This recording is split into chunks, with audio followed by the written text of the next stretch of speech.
প্রতিবন্ধীদের আত্মনির্ভরশীল ও সমাজের মূলধারায় সম্পৃক্ত করতে ৩ জনকে নিয়োগপত্র দিলেন প্রধানমন্ত্রী তারেক রহমান। জুলাই আন্দোলনের সময় মাথায় বাঁধা রক্তমাখা সেই পতাকা নিয়ে প্রধানমন্ত্রী তারেক রহমানের সাথে শেখ আজিজুর রহমানের সাক্ষাৎ। জাহাঙ্গীরনগর বিশ্ববিদ্যালয় থেকে পাশ করা প্রতিবন্ধী শারমিন আক্তারকে এসেনশিয়াল ড্রাগসের জুনিয়র অফিসার পদে নিয়োগ দিলেন স্বাস্থ্যমন্ত্রী সর্দার সাখাওয়াত হোসেন।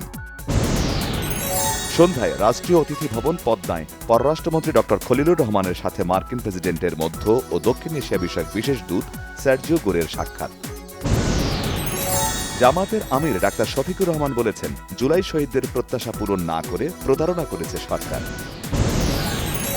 হবিগঞ্জের পর এবার সিলেটের গোপালগঞ্জে এনসিপির গাড়ি বহরে হামলা। এ সময় গাড়িতে ছিলেন সার্জিস আলম ও মাহমুদ আলম মিতু। ফ্যাসিস্ট সরকারের মতোই আচরণ করছে এ সরকার।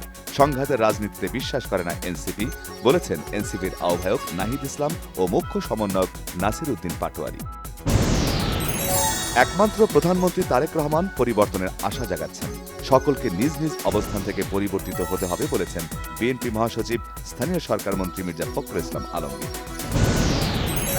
তথ্যমন্ত্রী জহির উদ্দিন স্বপন বলেছেন, স্বাধীনতা যুদ্ধই জুলাই আন্দোলনের উৎস। মুক্তিযুদ্ধের মতো জুলাই চেতনা বিক্রি না করার হুঁশিয়ারি।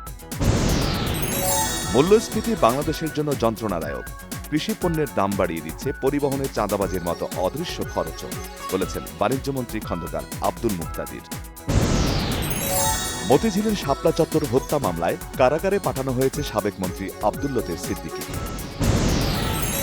দেশে ফিরলেই শেখ হাসিনাকে গ্রেফতার করা হবে, তবে আইনি সুবিধা পাওয়ার অধিকার আছে তার, জানালেন আইনমন্ত্রী মোহাম্মদ আসাদুজ্জামান।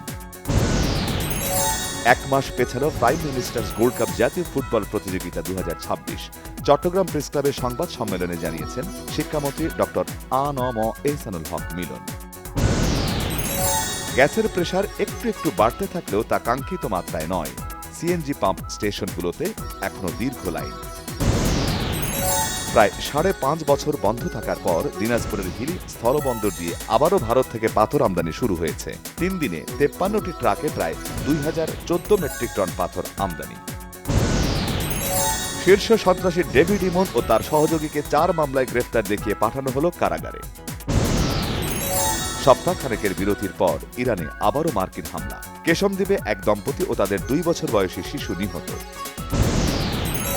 জাপানের কুমামোতে শহরের কাছে শক্তিশালী ভূমিকম্পে প্রাণহানি বেড়ে 28 জনে। হাজার হাজার বাড়িঘর বিদ্যুৎ বিচ্ছিন্ন, বন্ধ পানি সরবরাহ। বৃষ্টির কারণে প্রস্তুতি ঠিকঠাক না হলেও 23 বছর পর অস্ট্রেলিয়া সফর নিয়ে আশাবাদী অধিনায়ক নাজমুল শান্ত। বলিউড অভিনেত্রী ও বিজেপি সাংসদ কঙ্কনা রানাউতের যন্তর মন্তরের আন্দোলন নিয়ে সাম্প্রতিক মন্তব্যে নতুন বিতর্ক।